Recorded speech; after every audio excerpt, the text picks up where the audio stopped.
We have arrived at Payne's Prairie State Preserve. You have this warning that you are entering wilderness area among the bison, horses, and alligators. You're at your own risk. We're gonna head into the trail, see if we'll make it out alive.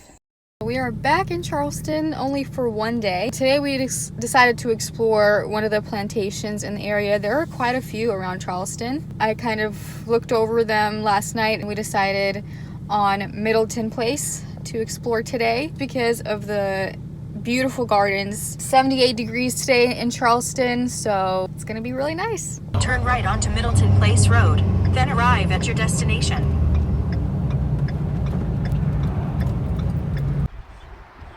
Arrived.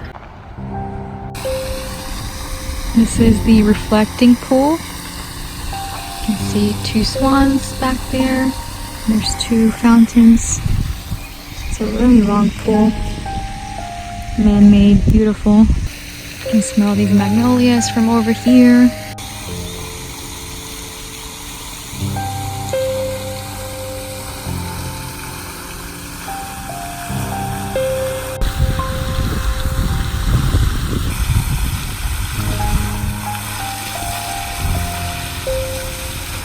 Check out this oak. It grew into like an archway over this path. And then this one is also really cool. It has a hole all the way that goes all the way to the bottom.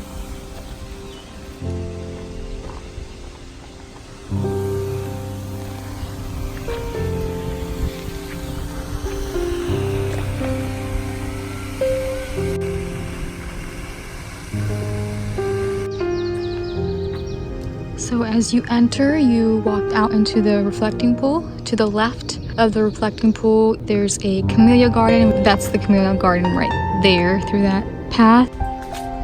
So this is the Camellia Garden, just like a maze of pathways among camellias, which are not in bloom right now, but that would be a spectacular thing to see when they're all in bloom. It backs into the Cypress Lake, and that's pretty much the extent of what you'll see to the left of the reflecting pool. So now we're gonna walk back out to the reflecting pool and go to the right, and that's where most of the property is.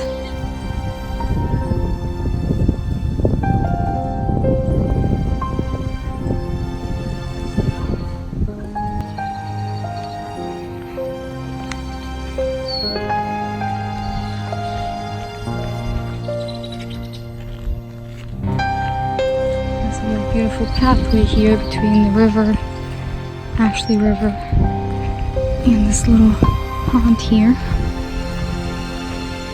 It's a beautiful oak. Look how pretty.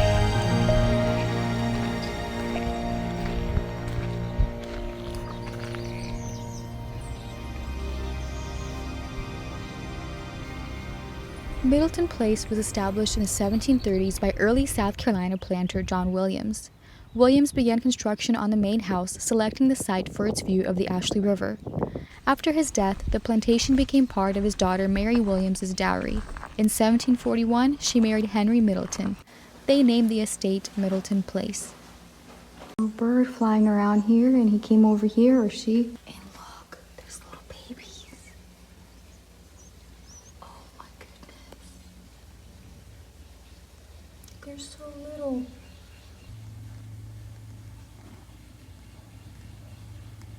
Henry continued acquiring land, eventually becoming one of South Carolina's wealthiest planters. At one point, he owned 20 plantations consisting of 50,000 acres and 800 slaves. Yeah, a couple buckets. No, Two in your hand and two no, in you probably hold them with like your arms and with this. You comfortable? Yeah.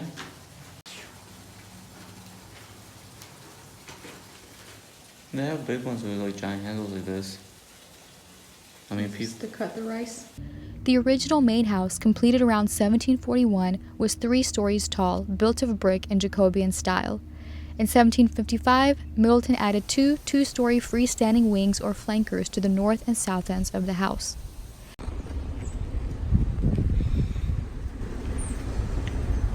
Does this look like an old gas pump? I know. That looks like the nozzle to flip, look. See? And then you probably crank that and get the gas flowing, I think. This is the stable yards. Buggy. 1900s. 1840. This is like the stagecoach that they always have in movies. And they sit in there all covered up. And the guy drawing it has to sit in the rain.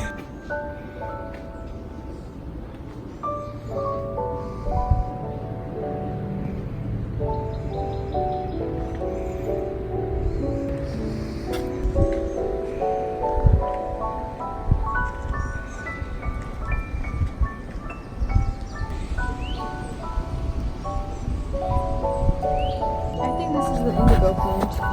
Ah, the blue one? Yeah. It's a crock pot right there. Oh, there's not cat in here. Dang, this one's huge.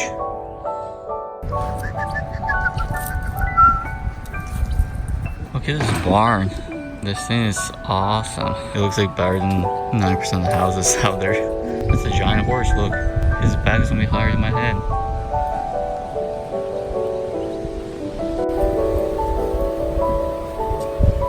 It's huge.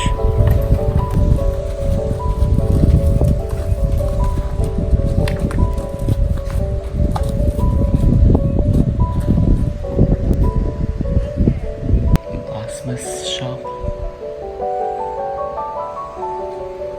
Man, it must have been like really hot up in here, yeah.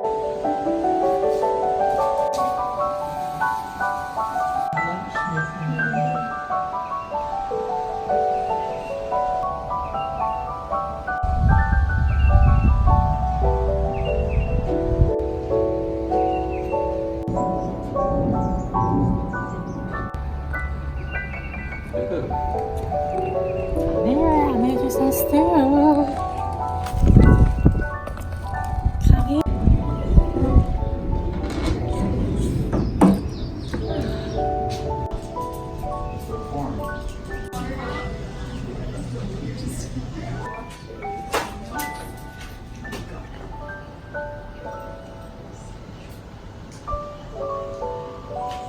We actually used one of these when I was a kid, when we lived in Ukraine.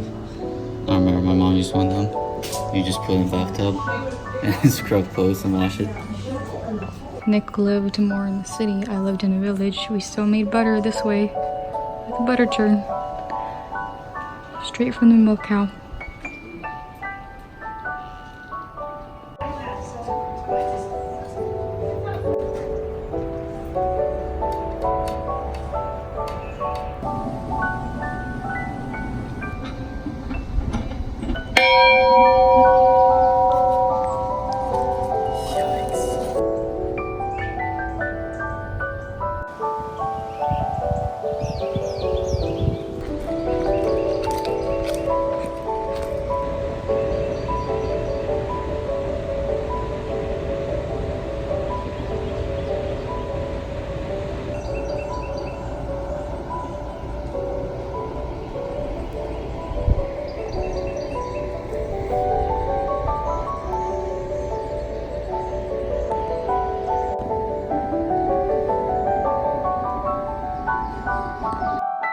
Middleton began work on the plantation's gardens in 1741.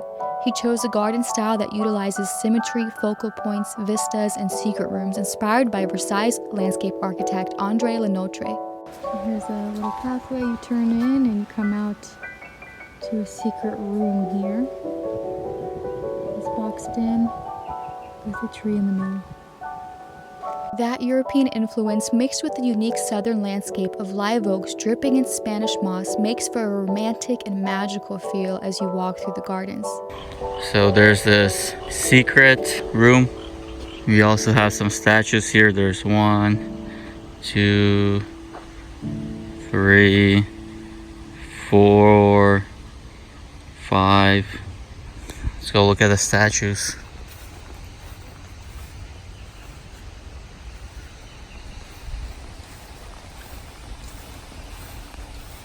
Wow, look at this statue. Such a beautiful statue. I'll take the statue with me. Middleton extended a main access centered on the main house as a gravel carriageway leading through a lawn to 6 shaped turf terraces with bowed centers. At the level of the river, a pair of lakes, the Butterfly Lakes, were excavated on either side of a turf causeway prolonging the axis. With the river beyond, the lakes were flanked by more water, a stream dammed to the right to form the long narrow rice mill pond, and a levee extended to the left to enclose floodable rice fields. This is like the perfect dress to wear in Charleston. The pattern is beautiful. It's linen, so it's not hot. And it looks good with my tan, which I can say does not happen often because I'm usually really pale. This is what 6 months in Florida for me looks like. Little palm trees. It's really pretty. What is going on over there?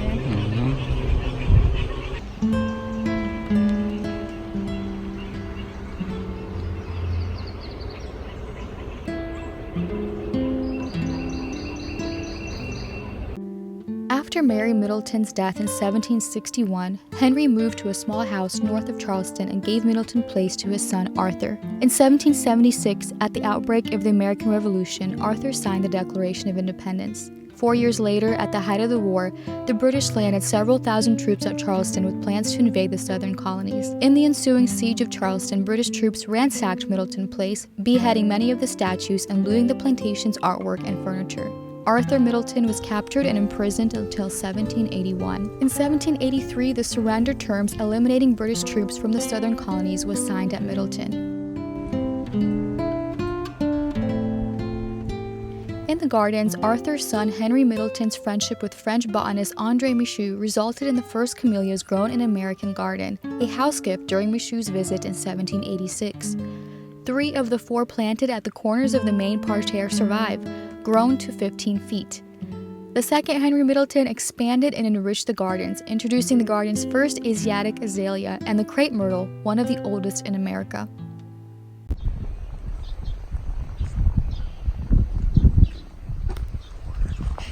Between 900 and 1,000 years old. Isn't that crazy?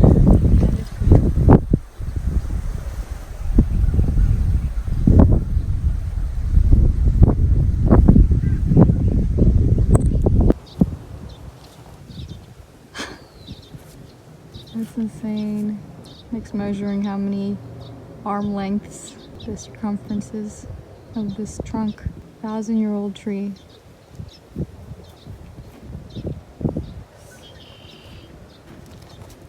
So 6.5. 6.5 arm lengths? Arm lengths. Pretty huge. That's insane. I mean, look at that. Like, you can literally Yeah. make like a whole table out of that. Like a kitchen Yeah. table out of that slab. Yeah.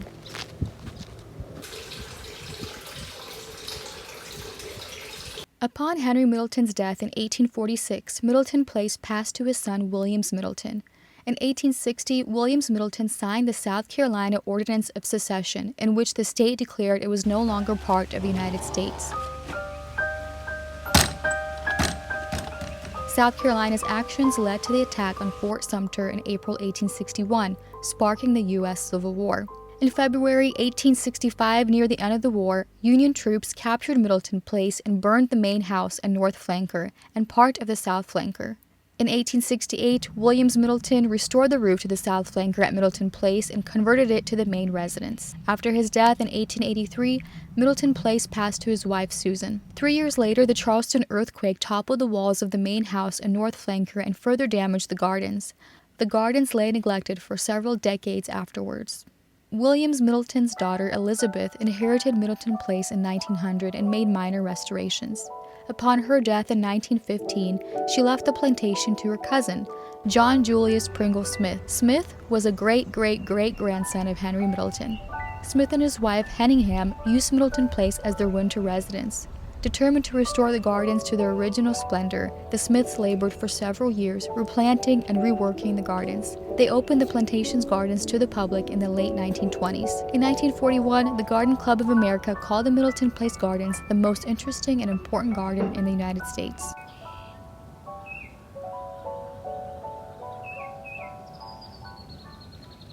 So where are the alligators at? Nick is using me as alligator bait. There's a little one right there. It's a little baby one. And there's two huge ones sunbathing over there. Yeah, those ones are pretty big. You can't even see this one. Which one? This one? Yeah, it's like all green. Yeah. That one looks pretty. That one looks pretty nice. On the one on the right, that's pretty big.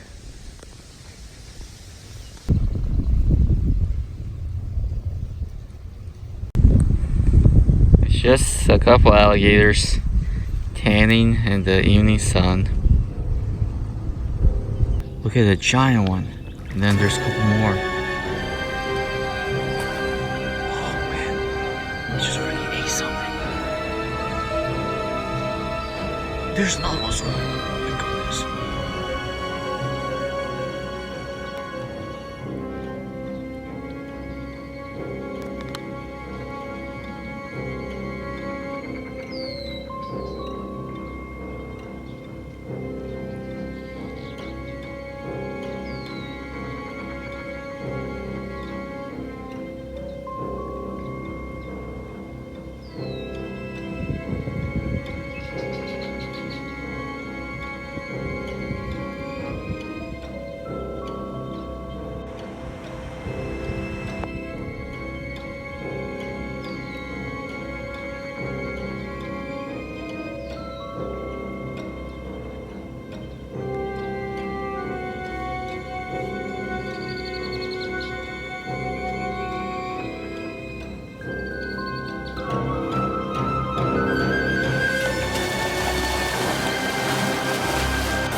Oh my goodness. Hey, get back up here.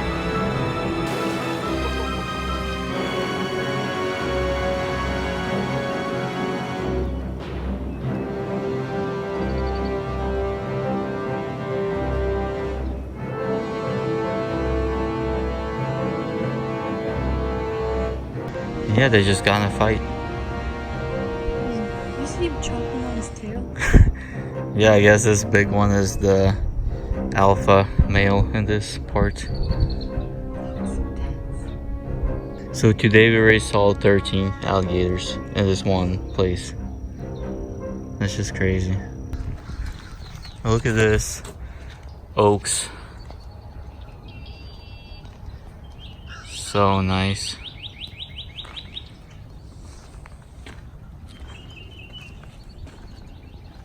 In the 1930s, the Smiths began restoring the house and outbuildings at Middleton Place to their late 18th century appearance.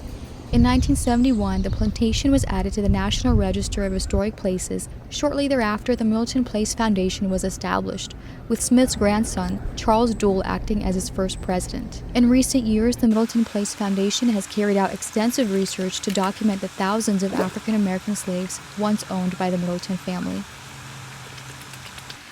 This little swan house that they put him up for the night. So everyone's gone already. It closed at like, I said, I guess it closed at 5. It's like 7 o'clock now. So we're just gonna be stuck in the park now probably. This was full of cars when we got here. Just in the parking lot. We're parked over there. And then you can't really even see the camper from here. Yeah. It's back there in the woods. So what if they just locked the gate because they thought everybody was gone? There's a camper. This is the parking lot. Additional parking lot. So quiet here. Everyone's gone pretty much. We're going to go look at the horses. They were in the barn before. But then I guess they brought them here for the nighttime. Look how tall those horses are.